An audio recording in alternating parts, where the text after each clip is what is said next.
A única certeza que temos na vida é que vamos envelhecer. De acordo com a Organização Mundial da Saúde, até 2050 o mundo terá 2 bilhões de idosos e mais de 80% deles estarão vivendo em países como o Brasil. Mas será que a sociedade está preparada para esse desafio global? Começa agora mais um programa Negros em Foco.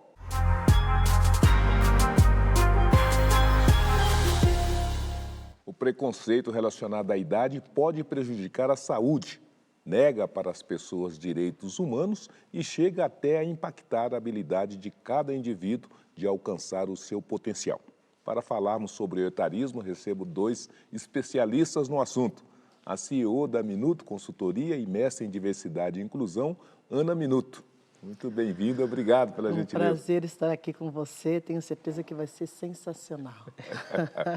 E o professor de Gerontologia da USP, jornalista e especialista em envelhecimento populacional, o professor doutor Jorge Félix. Muito bem-vindo, Jorge Félix, uma alegria tê-lo conosco. Obrigado, alegria minha, muito obrigado. Tudo bem, e vamos começar pelo começo. O que é o etarismo? E de que maneira que ele impacta a vida das pessoas, professor Jorge Félix? Então, o termo, etarismo, ele na verdade é uma tradução de ageism em inglês, que foi um termo cunhado pelo geriatra Robert Butler, lá atrás, em 68, numa entrevista, e depois ele conceituou isso academicamente, que diz respeito especificamente, o que ele queria dizer, a um preconceito em relação aos idosos, porque aí tem um probleminha aí de tradução, e até por isso que eu traduzo mais o ageism por idosismo, porque o que ele queria dizer mesmo, Zé, era a questão da pessoa idosa. Então, na fala dele, você vê isso especificamente. O que é isso? São preconceitos que você incorpora, que a sociedade incorpora em relação à imagem que ela tem da pessoa mais velha, da pessoa idosa. Agora, Ana, o professor Félix está dizendo de uma dimensão curiosa que nós conversamos antes, a conceituação, idoso, na atualidade do nosso Brasil. Quem é o idoso? Considerado idoso são pessoas acima de 60 anos. Tá. Então, quer dizer, tecnicamente? Tecnicamente, acima de 60 anos. E a nossa visão de idoso está muito relacionada àquela vozinha que ficava fazendo tricô. Tá. E nós estamos numa outra realidade, Hoje, idoso é uma pessoa que está se movimentando, que é responsável também pelo mercado financeiro, é um dos maiores responsáveis em gerar dinheiro, Porque são pessoas que conseguiram aí, é lógico que existe o recorte, mas que conseguiram avançar economicamente, Que também ajudam as suas famílias, porque hoje também os jovens estão com muita dificuldade de se inserir no mercado de trabalho. Então, a gente tem várias situações quando fala do etarismo, e eu sempre trago que nosso maior desafio é essa consciência de entender que somos finitos. Mas eu queria convidar vocês para ver uma pesquisa de 2022 em que ela diz que o contingente de idosos no Brasil aumentou mais de 39% em 9 anos. E quando nós fazemos o recorde racial sobre o envelhecimento, as pesquisas mostram que as consequências da desigualdade entre negros e brancos são ainda maiores. Vamos acompanhar. Pesquisa do Itaú Viver Mais e Sebrap destaca disparidades raciais no processo de envelhecimento no Brasil. O destaque vai para a segurança financeira, onde 50% das pessoas negras com 50 anos ou mais consideram difícil pagar as contas com sua renda mensal, enquanto para os brancos o percentual é de 44%. Além disso, a proporção de pessoas que recebem aposentadoria é 9% maior na população branca em comparação com a população negra. A pesquisa ainda revelou que idosos negros acessam 16% menos os serviços de saúde privados, em comparação aos brancos. A disparidade se estende à inclusão digital, onde negros acessam 14% menos a internet em relação aos brancos. Professor Jorge Félix, a gente está percebendo que em muitas outras sociedades, em que tem esse embate racial, por exemplo, acresce-se a camada, etarismo, ainda a camada racial. E nós estamos vendo que aqui no Brasil, a partir dos números, isso daqui se manifesta de uma forma muito significativa. É possível fazer uma distinção ou é possível dar um tratamento que contemple essa perspectiva racial? É possível, daí vem todas as políticas afirmativas, né, a importância dessas políticas, porque a gente, né, do ponto de vista da gerontologia, a gente chama também de uma perspectiva de todo o ciclo de vida, né? Quer dizer, as pessoas não envelhecem dos 59 para os 60 anos apenas, é todo um planejamento, é toda uma trajetória de vida. E aí, se nós fizermos o recorte étnico-racial, nós vamos perceber que a população negra, né, do ponto de vista histórico, do ponto de vista contemporâneo que seja, ela tem uma grande dificuldade de fazer esse planejamento, porque ela justamente sofre esse idosismo talvez desde o primeiro ano de idade, não é? Sim, sob essa perspectiva socioeconômica, acesso a direitos. Acesso a direitos. Então, hoje, só para a gente ter uma noção, hoje se você pegar o benefício de prestação continuada, por exemplo, que é a assistência social no Brasil, você vai perceber que o perfil de uma quase totalidade das pessoas que recebem essa assistência social é a mulher negra, né, e idosa e que foi empregada doméstica. Então, quando a gente pensa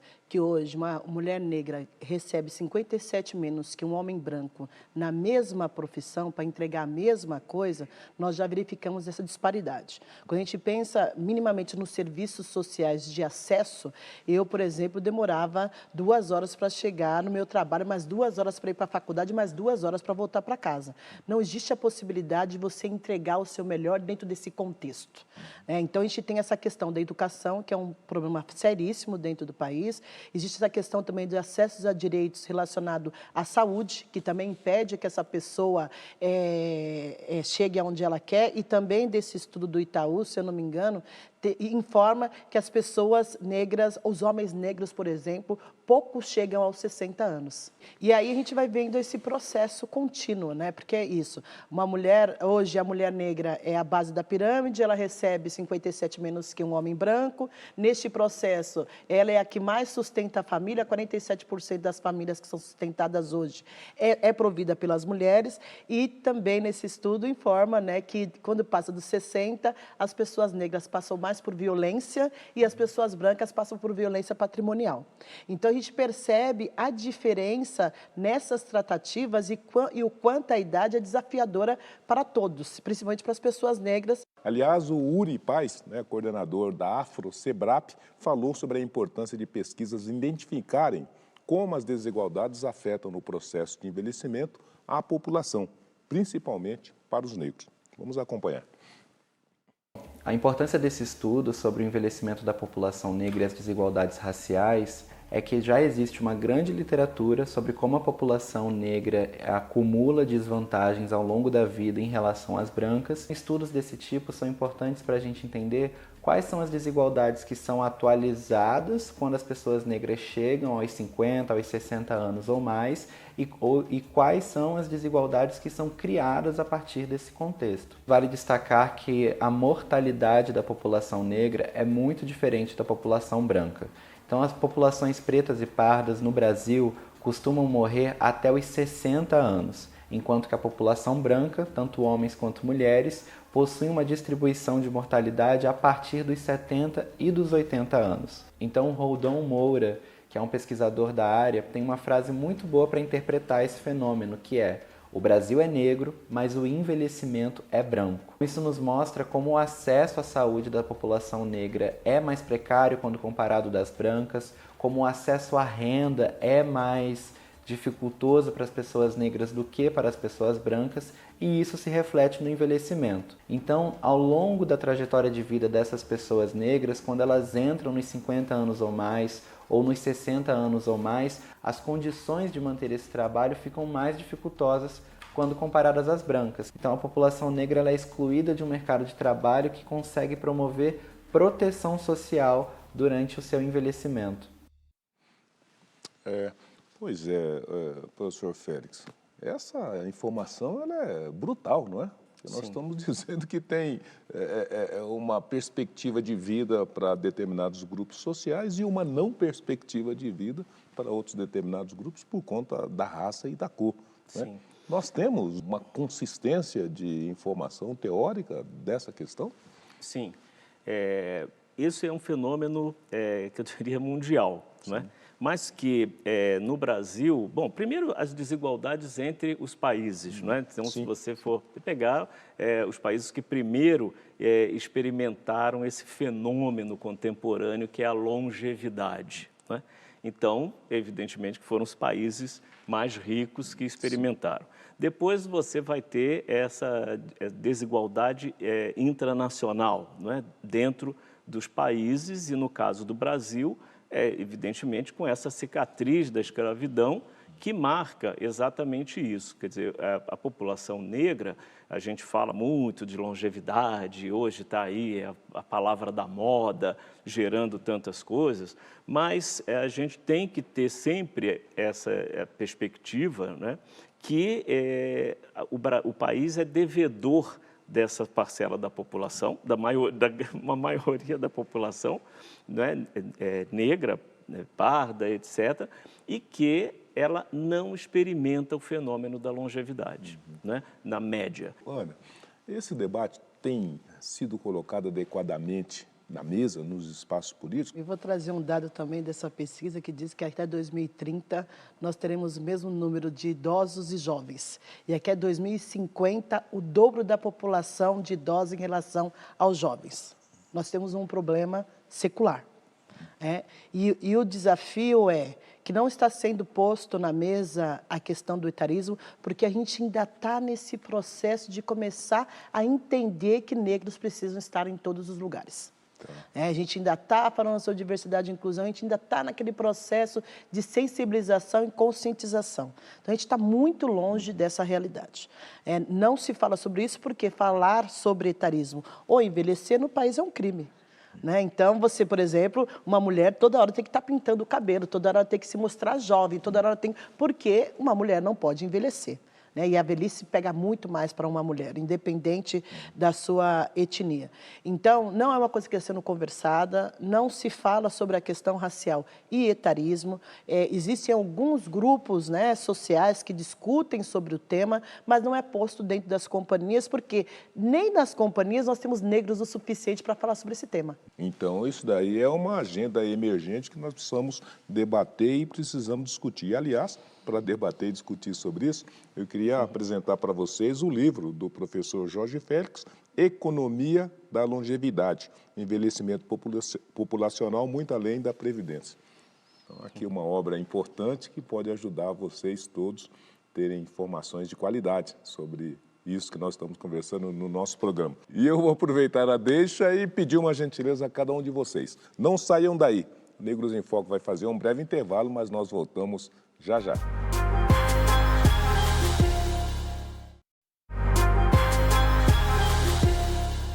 Já estamos de volta com o programa Negros em Foco.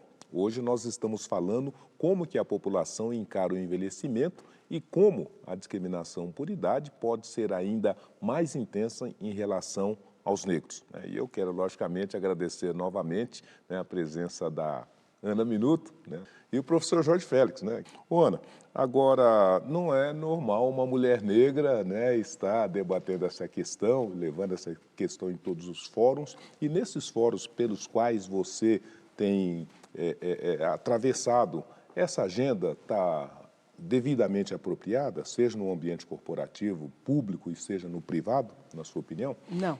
Não? Por quê? Porque eu sempre digo que a gente não é capaz de resolver o que a gente não enxerga. Etarismo a gente não enxerga, porque a gente acredita que não vai envelhecer. Então, a gente começa a falar sobre isso, como falar da menopausa. É um crime, você não pode falar que uma mulher está envelhecendo. Então, a gente tem essa questão mental mesmo, desse não entendimento de que a gente é finito. Tem uma questão de que não existe um planejamento de vida para a velhice. né? Então, eu sempre pergunto, né, para quem que é a seguridade, para quem que é a saúde, para quem que é uma vida mais próspera e abundante. A população negra está muito longe dessa realidade. Então, hoje, 0,4% só de mulheres negras são executivas dentro de grandes companhias. Quando a gente pensa na mulher negra, nós somos 28%, e mais da metade está trabalhando em trabalhos informais. Nós recebemos, ou está no trabalho doméstico, nós recebemos 57% a menos do que um homem branco na mesma posição. Então, são vários marcadores, quando a gente pensa em marcadores sociais, são esses marcadores que também impedem a população negra de avançar. Ô, Ana, você falou sobre mercado de trabalho, eu queria trazer uma informação importante para o nosso debate. De acordo com um estudo realizado em 2022 pela plataforma de empregos vagas.com, cerca de 24% dos trabalhadores perderam seus empregos por serem considerados velhos, não é? E por que a sociedade brasileira ainda acredita que pessoas maduras não têm mais como contribuir economicamente? É curioso, né, a gente perceber que, como a Ana falou, que assim, a gente não vê a velhice, a sociedade não aceita, não é? Aquela questão da conspiração do silêncio que a Simone de Beauvoir falava, etc. e tal. Mas o único lugar onde se envelhece é no mercado de trabalho. Pois é. Não é? O mercado de trabalho, pelas pesquisas internacionais, você tem uma idade hoje de corte de 45 anos. Então, é o que uma socióloga francesa, a Anne-Marie Guillemard, chama de fragilização da segunda metade da carreira.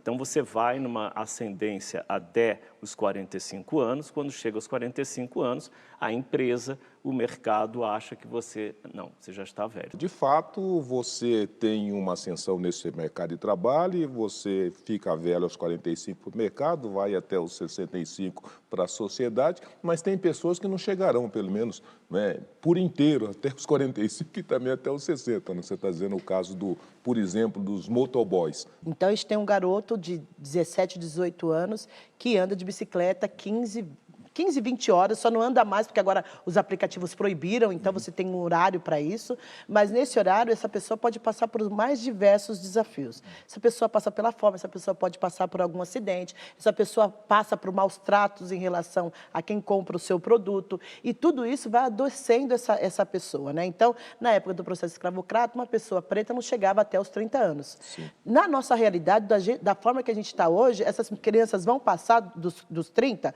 Provavelmente, mas vão chegar muito quebradas do outro lado. E nós estamos dizendo que, em regra, todos nós, e sobretudo esses que estão na meia-idade, são analógicos. E a gente está fazendo essa migração para uma sociedade digital. Como é que a gente concilia todas essas questões, que já coloca aqueles que têm menos renda lá no fim da fila, para uma perspectiva dessa natureza que sem o ChatGPT ninguém vai sobreviver daqui para frente? O grande desafio é essa ascensão dos trabalhadores e trabalhadoras negros, porque essas funções que hoje eles ocupam, na sua maioria, ou na quase totalidade, essas estão condenadas ao desaparecimento. Né? A produção, o sistema produtivo, ele vai conseguir produzir substituindo essas funções repetitivas por máquina. Não é? O trabalho não vai acabar, pessoal, porque não existe capitalismo sem trabalho, mas essas funções vão acabar. Então, se a população negra não está tendo essa ascensão ao que a gente chama dos operários de escritório, não é? Porque hoje nós passamos mais tempo discutindo como fazer do que, de fato, fazendo. Quem faz é a máquina. Mas você tem que trazer a população negra para essas mesas de decisão, de elaboração, né, que são as funções superiores, as funções de direção né, dentro das corporações. Mas pensando em combater o etarismo, também algumas grandes empresas têm realizado programas de contratação de profissionais 50 a mais. Uma delas é a Pepsi, que hoje tem mais de 8% dos colaboradores nessa faixa etária. Vamos conhecer mais esse projeto. Eu sou Aloysio, sou da geração 50 a mais. Eu sou Erivan, sou 50 a mais. Quando a gente fala de uma população acima de 50 anos hoje no mercado de trabalho, a gente está falando de precisamos naturalizar essa presença dessas pessoas. O envelhecimento da população nos faz olhar para a longevidade dessas pessoas, inclusive dentro do mercado de trabalho. Eu fiquei 7 meses desempregado, né?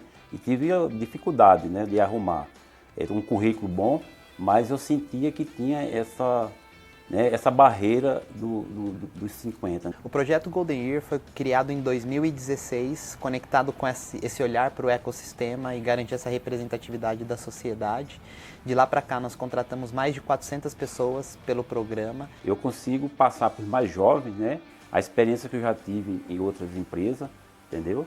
Que aqui na empresa tem jovens aprendizes, eu sempre estou dando um conselho para eles. Quando essas pessoas entraram no mercado de trabalho, entraram dentro da companhia, elas falaram que rapidamente esse viés que elas estavam foi desconstruído, porque o comportamento, a inteligência e a forma que essas pessoas utilizavam o capital intelectual para o trabalho ajudou com que elas repensassem o trabalho delas. Então, esse mix geracional é uma riqueza para a nossa companhia. Hoje a PepsiCo tem ferramentas, né, que nos coloca junto com a tecnologia. Nós temos cursos hoje, são trocas de informações, tanto da pessoa nova como a pessoa velha que está aqui dentro. E conectar com o nosso time que está no campo, que eles não estão dentro desse treinamento específico, mas estão vivendo uma realidade de transformação digital na palma da mão, quando a gente está falando do processo de vendas, ou numa linha de produção, quando a gente está falando de um processo de atualização, de tecnologia e digitalização de uma planta. Eu diria que as pessoas estão envelhecendo na sociedade e no mercado de trabalho, e nós precisamos estar atentos, porque a vida dentro do mercado de trabalho ela vai ser mais longeva. Pois é. O professor Jorge Félix, eu até fui indelicado que eu ri no começo do vídeo, porque o vídeo, como nós vimos, 50 a mais. Mas como 50 a mais? Meu Deus do céu, no momento que o 50 aí está botando para quebrar e, de repente, a sociedade já precisa construir um programa para os 50 a mais. Aí existem vários pontos aí para a gente destacar. Primeiro, queria dizer que eu acho que todos os programas que algumas empresas estão fazendo, evidente que são muito importantes, mas nós não vamos conseguir solucionar esse desafio de incluir, de garantir uma empregabilidade dos 45 mais, 50 mais e dos 60 mais, porque uma vez postergada a idade de aposentadoria, o grande desafio é você continuar trabalhando até chegar na aposentadoria, Então, a gente não vai conseguir, o país não vai conseguir equacionar isso sem um marco normativo, sem ter leis que impeçam a demissão quando a pessoa está próxima da aposentadoria, que garantam até algum incentivo para as empresas ampliarem o quadro com esses trabalhadores mais velhos. Por que isso está acontecendo? Sobretudo, por causa da questão da saúde. E aí entra uma interconexão que é muito importante a gente destacar, que é o fortalecimento do SUS. Enquanto o Brasil não tiver um sistema de saúde que realmente tenha acesso e atenda a todo mundo, o custo de saúde para as empresas vai ser muito grande. Então, as empresas, elas têm essa questão com as pessoas de 45, 50, 60, porque essas pessoas vão usar mais o plano de saúde. Mesmo nas empresas que têm coparticipação, o custo é alto para as empresas. Então, isso faz com que as empresas demitam essas pessoas quando chegam a uma determinada idade. Eu acredito que existe aí uma importância desse debate, o entendimento desse debate para a sociedade. O marco ele é extremamente importante, porque é a partir daí que a gente vai olhar de fato, com números e dados, o que precisa ser feito. É necessário trazer também para essa população negra essa consciência em relação a essa realidade.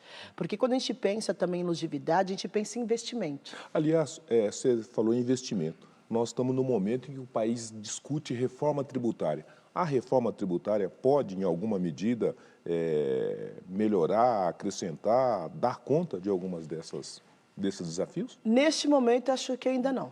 Porque primeiro a gente é uma ferramenta importante. Caminho, tudo é um caminho, mas é um processo de adequação e entendimento de fato como é que isso vai se dar na prática.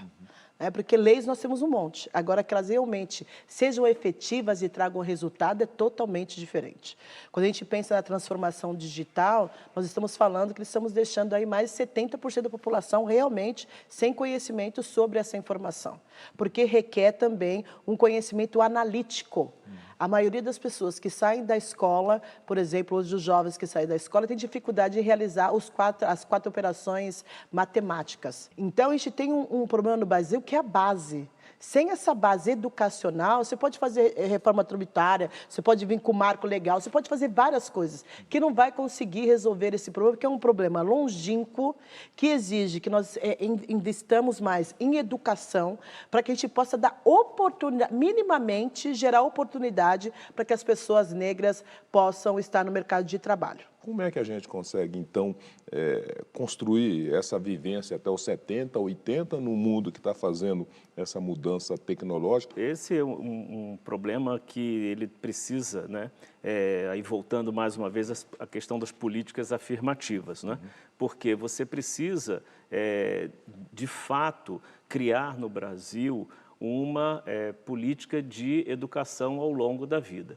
As pessoas precisam saber que, além desse grande desafio que a Ana colocou da base, que nós ainda estamos devendo a essa base educacional, nós também começamos a dever na outra ponta, políticas para que as pessoas continuem estudando. A gente tem que ter essa consciência de que, com a longevidade, você vai estudar a vida inteira, porque as coisas, as mudanças no mercado de trabalho ocorrem muito rapidamente.